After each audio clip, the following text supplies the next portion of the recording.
Hello, everyone. Hello, Rick. How's it going? Hey, Carlos. How are you? I'm doing great. Starting the year with lots going on as always. And it seems like, over the last couple of weeks, people were like sleepy, busy with their holidays, but everybody's now back with a vengeance. I haven't been busier in a while, and this week is going crazy, but still, I wanted to have some time to chat with you and keep everybody up to date on what's going on in the crazy world of SEO and the world of content marketing. So, again, another packed episode. We try to do light episodes, but a lot of topics creep in, but because there's always a lot going on. So today, third-party cookies. What's going on with that? GPT Store is opening, so we'll talk a little bit about that. Something that's near and dear to our hearts. The difference between a project brief and a content brief is very important to understand that. John Mueller gave make some comments about how Google looks at AI images, or his opinion on AI generated images. There was a big SEMRush study that was published, I think, in the last couple of weeks, talking about ranking factors and some correlation study that they did.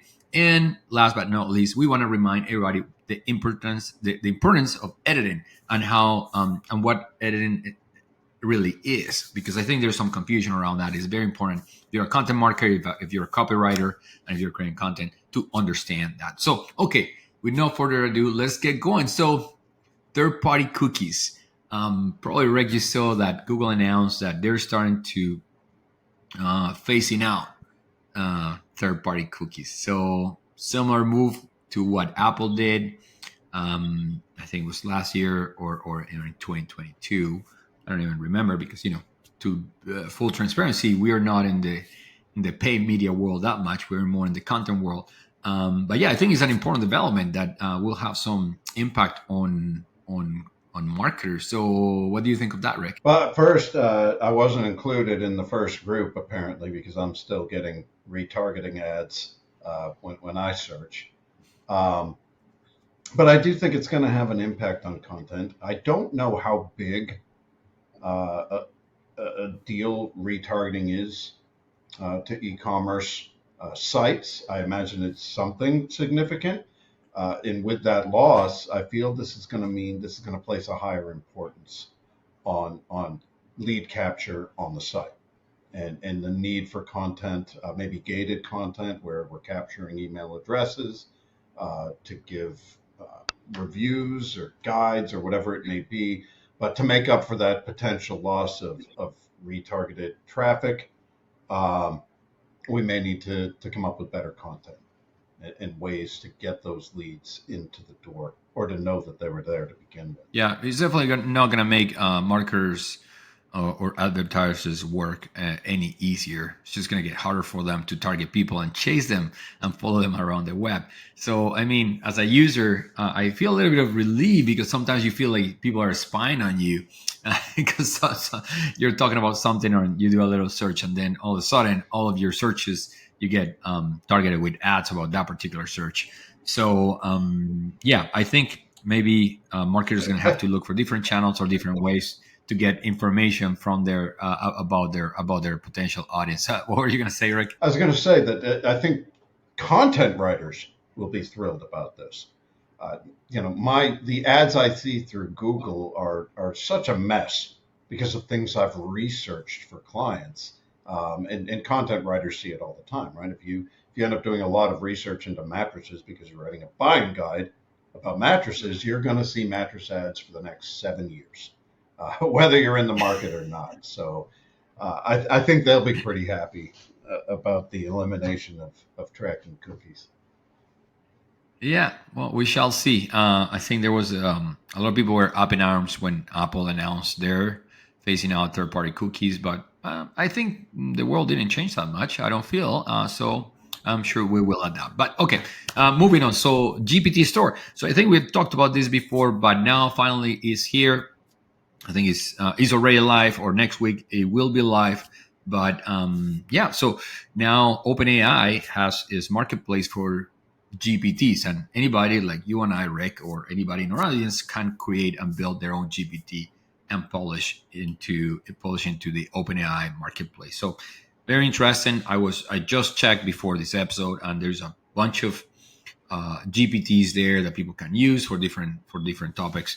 And I think there'll be a big wave of new GPTs. So I think it's interesting to follow what's going to happen, and probably there's going to be a lot of new tools for that. But I would love to hear your thoughts, because I know, Rick, you've been working very hard in building our own GPT for content brief creation. So anyway, I love to hear your thoughts on this. I look forward to getting one out to see if the hard work we've put into our GPT is well received. But really, I'm just super excited to start browsing. There's so many creative people out there. I'd love to see what they've come up with. Using large language models. What have they done with it? Maybe it'll inspire some new ideas from us. I think it's really exciting. I'm also curious. So I got the GPT builder email from OpenAI saying, you can go ahead and make your GPT public. Um, Here's the guidelines and that stuff. But what it didn't address is the revenue share. Not that I'm going to cash in on crowd content GPTs, but just out of personal curiosity, I found it interesting that they didn't address that. And maybe I missed it. I didn't put a lot of time into it, but I'm curious as to, is this going to be like a YouTube model where creators put GPTs out there, and the more they're used, the larger piece of the pie they get? Because I don't think that private GPT builders or anyone can put a subscription fee on their GPT, at least not yet. But yeah, I don't know if you've heard anything about Yeah. that. No, I haven't. And you raise a very interesting point, right? Like, people are going to be putting some IP out there. So who knows, right? Like, they're probably I foresee there's going to be a lot of new GPTs being built. Some like everything in life. A few of them will be great, and then there's going to be the rest, 90% of the rest, right? Like, there's a lot of them that are The going to be rest. not that great. And yeah, exactly. And then the people that create those great GPTs will want to have something out of it, right? Whether it's monetization, whether it's exposure, whether it's lead capture, I don't know. So, but it's very exciting, and I'm really looking forward to see what new GPTs we can find out there. But a reminder to people that listen to us that it is coming, and you should go and check it out. All right. Okay. Well, let's get into the meat and potatoes of the episode: project brief versus content brief. What are we talking about here? Why are they different, and why is the difference so important? So let's talk to the expert. Rick, this is what you do day in and day out. So help us understand the difference between these two Close to my things. heart, man. Close to my heart. Yeah. So I think most internal or businesses who produce their content internally, or they work with freelancers, probably skip the project brief part, or maybe they call it the style guide. But both are really important pieces of any content project. And if you are doing any type of content that is going to be repetitive, your blog posts are a perfect example. But let's say you need to redo 20 service pages, a dozen product pages, whatever the case may be, a project brief should come into play. And what the project brief is, it's essentially part style guide and part instructions. But the major difference between a style guide and a project brief is that everything in the project brief applies to every order in your project. Not like a style guide where some sections may apply and others don't. This brief is written specifically for the project, and everything in it applies to all orders or all articles written within that project. So it's overarching. Some of the common components of a project brief would include an overview of the project. What are we doing? Along with like some what if scenarios, who to contact with questions, uh, potentially, if you're on a regular cadence, what the deadlines are, who's to send the work to next, things of that nature.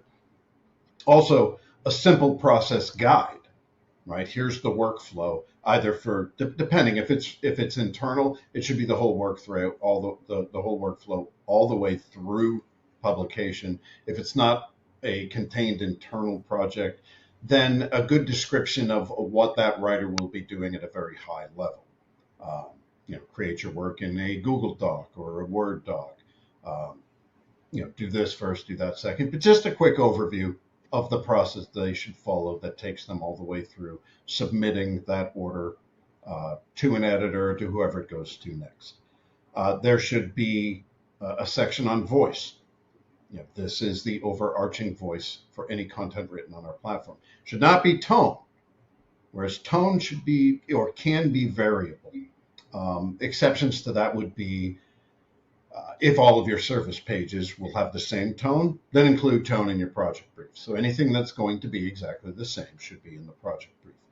SEO expectations, linking guidelines, samples, stylistic preferences and restrictions, resources, format and structure information, general audience information, a primer to your content brief. This is a section that goes a little more into detail of the different components of your content brief and answers any questions that your writer may have.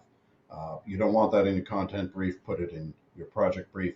It should also include a section for updates. Any long-term project goes through a dozen, 100 updates, right? And we're changing that project brief. There needs to be a section that summarizes recent changes so that your writer doesn't have to reread the whole thing every time. So this gives the writer something to learn permanently, or for the length of the project. It's all there. It all applies to everything. Whereas a content brief is full of variables. It's specific to the article or the order that the writer is working on, and it changes with every order. Nothing in the content brief should be the same every time. If you find that that's happening, that component should move over to the project brief. The reason for this, Carlos, is if your writer is going through a lengthy, and our content briefs, they're long. If they're going through this and parts of it are always the same, that becomes less important to the writer. It's always the same thing. So they're trying to go through and figure out what they need to pay close attention to and what they don't, because it's the same. This leads to them potentially missing things. If your writer knows the content brief is always unique, then they'll pay attention to every bit and piece of it. So, common components of the content brief, obviously your title, your specific keywords, any required links. The direction on what to do with those links should be in the project brief, but the specific links themselves can be in your content brief. SERP analysis and differentiation opportunities are great for content briefs. The outline, the purpose of this specific piece of content, business objective. And again, if your business objective, the goal, the behavior you're looking for from the reader is the same for every piece, put it in the project brief. Creative direction, word count, CTA instruction, audience insights. This differs from your general audience persona, which can be in the project brief. But audience insights are how your audience, what they'd be looking for specifically with the subject matter, what problems they're experiencing, what pain points they're experiencing with the subject matter of this article. So there's a difference. General in the project brief, audience insights in the content brief. And then any exceptions, to your project brief. If it's frequent enough, then it probably shouldn't be part of the project brief, but every once in a while something special comes up, so include that in the content brief if there's anything that the writer should disregard. I know that's a lot of information, but I think our listeners will really benefit from using that project brief, content brief model, the permanent, static, and the variable. Yeah, no. So would it be fair to say that the project brief would be the equivalent of an SOP and a standard operating procedure for content creation? Would that be a close description? Okay, so, and it would be. I think you would, the order of operations would be to create your project brief first, and then that will dictate what will go into your content briefs. Okay, so I think the message for people here is like you need to spend the time and create your project brief, because that's going to make your life easier and your team's life easier as you try to scale content and create a repeatable process. And your content brief should be totally aligned with the project brief. How can we help people to create better content briefs and better project briefs? We have a great content brief template that is out there. People can download it. Happy to put a link in this episode. But we're going to be creating a project brief template as well, which will come out hopefully soon, that we can give to our listeners, so they can use that at least as a starting point and make it their own. So I'm sorry, Rick, I just gave you more homework, and you now have to create Yeah. a project brief because I said it publicly. That was the whole point. I would say it publicly, so now we are pregnant with this task, and we have to deliver the promise. Okay, well, it was great. Thank you, Rick, for that. AI images. So, John Mueller came out the other day, kind of expressing his opinion about how to think about AI generated images in your content. And pretty much what he's saying is that you should think about AI generated images similar to how you think about stock photos. So, if you, let's say, are doing a product review about physical product, where an image, a realistic image, is important for the message and for the person that is reading or consuming that content, then you should probably go with a real image, right? Now, if you, on the other end, if you're using images just for decorative purposes, or for illustration more than anything, an AI generated image is not that much different than stock photo. So that's how people should think about AI generated images. Now, having said that, remember that also Google is looking for effort, and there's not a lot of effort neither on a stock image or on an AI generated image. So if your site or your content is full of AI generated images with very little effort, it could be seen as a spam. That's what he is implying in some of his comments. So interesting comments. So something to think about. I think at the end of the day, always people need to question: is this image adding to the content? Don't put an image just for the sake of it. Is it adding to make it the content easier to digest, more comprehensible? If you're really reviewing a product or even a piece of software, and you need to include a real image, right? You cannot come up with an AI generated. It's okay if you retouch it and kind of edit, digital editing and all that stuff, but it needs to be a realistic picture. So something to think about. What do you think of that, Rick? No, I think you're spot on, right? Buying guides, reviews, that type of thing, you need to have the actual product. But blog posts, articles, especially if it's just for entertainment purposes or even educational purposes, I don't think there's any problem at all with AI generated images. You saw recently we took the opportunity to get a picture of a unicorn with a cowboy hat sitting in a plate of spaghetti into a blog post about, was that AI tools or something? It was one of them. Probably. But the opportunity presented itself through the copy. We got the image in. It's a great image. So I'd say have fun with it where appropriate, but don't use it in place of where a real image would provide more value to the reader. Absolutely. Awesome. Okay, so SEMRush came out with a fairly long study about correlation of ranking factors and positions in the SERP. So I read it, or at least most of it, and they discovered that that you get wet with water, meaning they just pretty much reaffirm a lot of the things that we already know.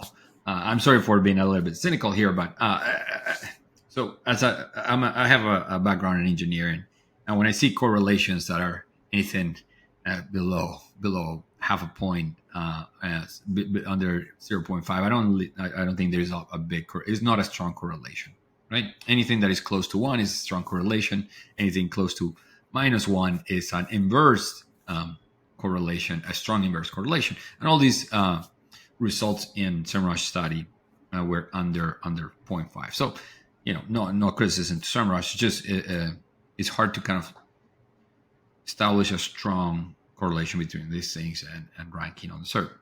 Now, what is good is that they kind of reaffirm some of the concepts that we all know about how to rank, how to give yourselves a better chance to rank. Of course, in terms of quality and content, in terms of content, quality is everything to be able to rank. So the better the quality, the better the ranking that you can expect. So, I mean, that's what everybody knows. That I think the trick is what is meant by quality, and is harder to that's we all know is hard to measure. They were talking about some quality score, but I couldn't really find the methodology for said quality score. So I'm gonna kind of reread the study, see if I can find it, but I didn't find an objective way to measure quality. But they also talk about length on the length of the top results. So the average length of the top 10 results is 1,400 words. But my philosophy has always been like a post need to be as long as it needs to be to answer the query, right? So of course, what they said is that the most the top results in for any given query have the most relevancy to the query. Of course, that's the whole point of Google, right? And that's what Google been trying to do for 25 years, right? They're trying to surface relevant content. So of course, the most relevant your content is, the better you're gonna do on the SERP.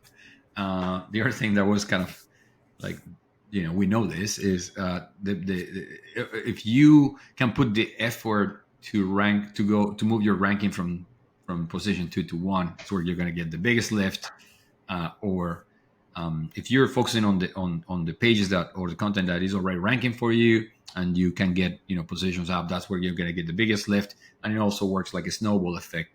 It not only helps that particular piece of content, but it's going to help your overall site to rank better. They also talked about images. There was some correlation or certain correlation between the number of images of the top results. I was surprised by the number. They said the average number of images in the top results is 30,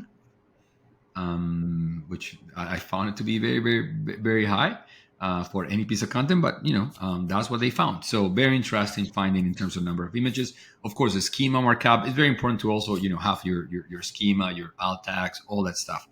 All those good SEO practices, they all kind of add up. But I don't think they discover anything that is groundbreaking or any particular secret. The one thing that they say is like people should stop obsessing with keyword density and keyword matching, like being exact. Apparently it's not as important, and I believe it is not. It's not. It's about topical authority, and it's about it's not more about keyword research, but topic research. And about being relevant about the topic. So yeah, I mean, it's an interesting study. I think everybody should still read it.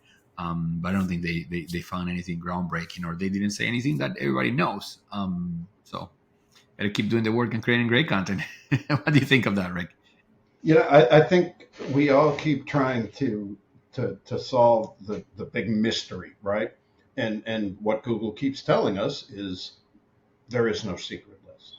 Okay, there are a few tangible things, particularly in the technical SEO side, that are almost table stakes. If you want to help yourself rank, make sure your site speed is there. Use your schema markup, use a hierarchy, and organize your site. Make yourself a topical authority by having plenty of content around the subject that your site's about. But when it comes to content quality, there is no quantifiable way to measure it. And I don't think Google has some secret machine that's going in and checking out all the, how well is it written? How's its grammar? How's the syntax? Is there logic here? No. What they're doing is measuring the reader's behavior, right? And they're drawing inferences from that. So if a reader ends up on your page, a visitor ends up there, and 5 seconds later they bounce, that's a negative signal. If they're engaging, they're diving deeper, that's a positive signal.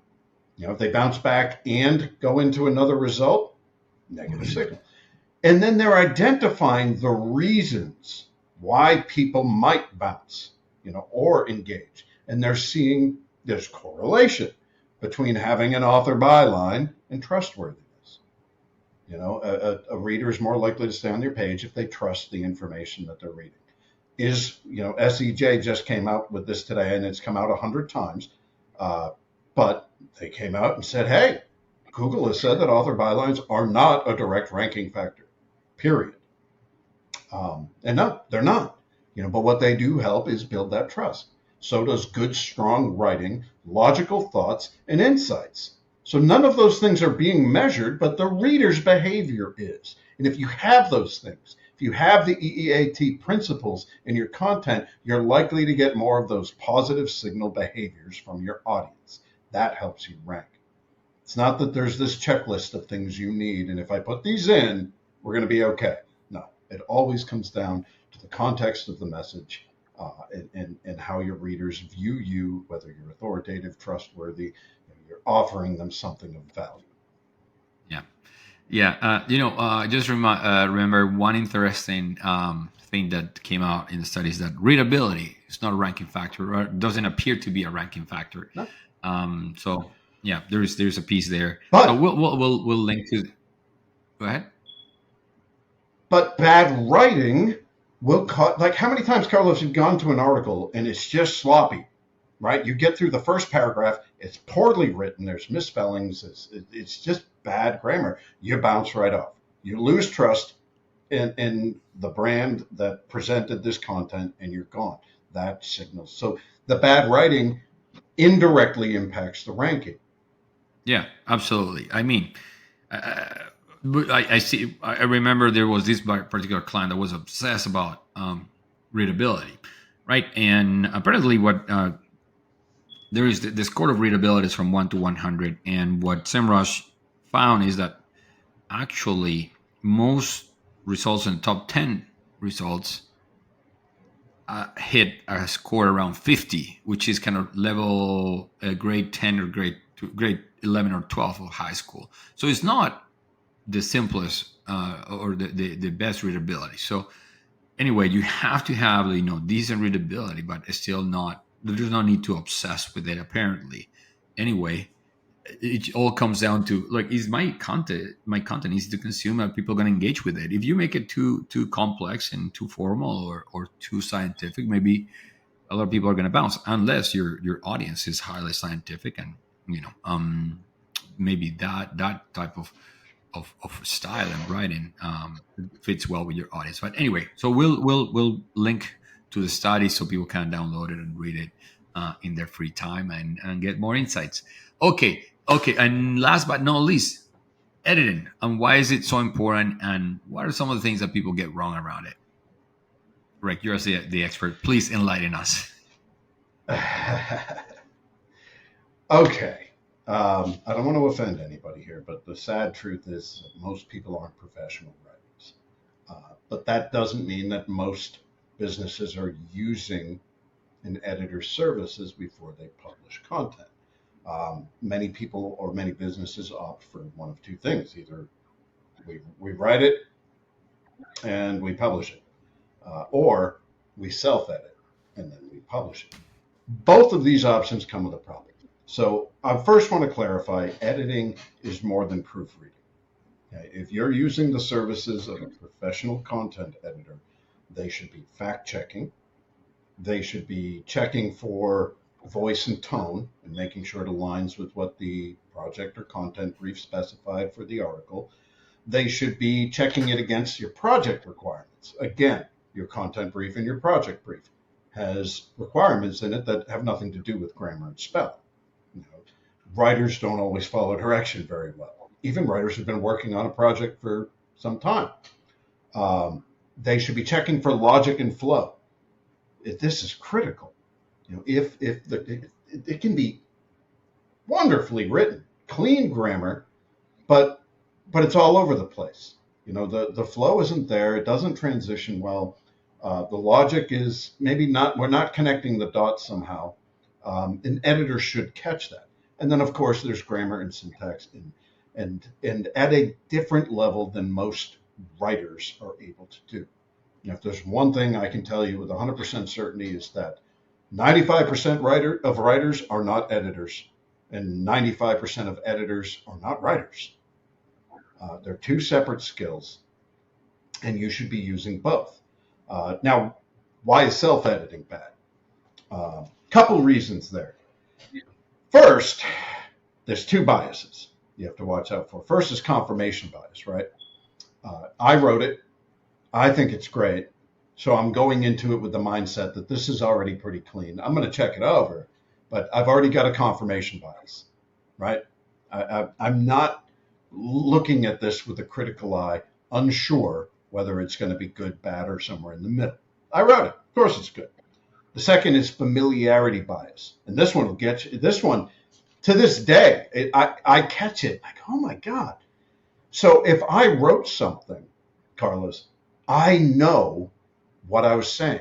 I know what the voice was in my head when I was writing it. I know the cadence of it's almost like you're speaking in your head, right? So when you read something, you have this voice reading it in your head, and it has a cadence. So I know how the sentence flows, and an editor doesn't, and your readers don't. So having that editor come in and really question that is key. You'll miss. I can't tell how many times I've read over something 2 or 3 times that I wrote, and then noticed that an entire word was missing, and my brain filled it in every time because I wrote it. I know it's supposed to be there. I know what the sentence says before I get to the next word. And that happens when you self-edit. There's subjectivity. We all suffer from it. But I have my opinions. I have my preferences when it comes to writing. I have my opinions on whatever subject matter I might be writing about. I'm going to agree with those when I read it again. Having an editor in place can give you that different viewpoint and help offset some of that subjectivity or preferential style. And lastly, there's blind spots. There are just things that I don't know. There are things I don't know about grammar. There are things I may not understand about the subject matter I'm writing about, and you don't know what you don't know. So even as you're self-editing, it's just going to be right to you again. It's a blind spot. You're not going to pick up on the inaccuracy, be it factual or grammar, style, whatever it may be. If it's a blind spot, it's a blind spot. The second is no editing. This should go without saying, but honestly, and we just talked about it in the other segment, sloppy writing erodes trust. Incorrect copy, poorly organized content, illogical content, all of that impacts trust and engagement. If your people aren't staying on the page, if they're not engaging with your page, if they're going back to Google and going to another search result, it's going to send negative signals to Google. Use an editor to clean that stuff up, to catch what you can't. Worst case scenario, please never publish without editing. If you have to self-edit, give it at least 24 hours after you finished writing it, maybe even 48 hours. But put the piece away for a couple of days so that you lose that cadence.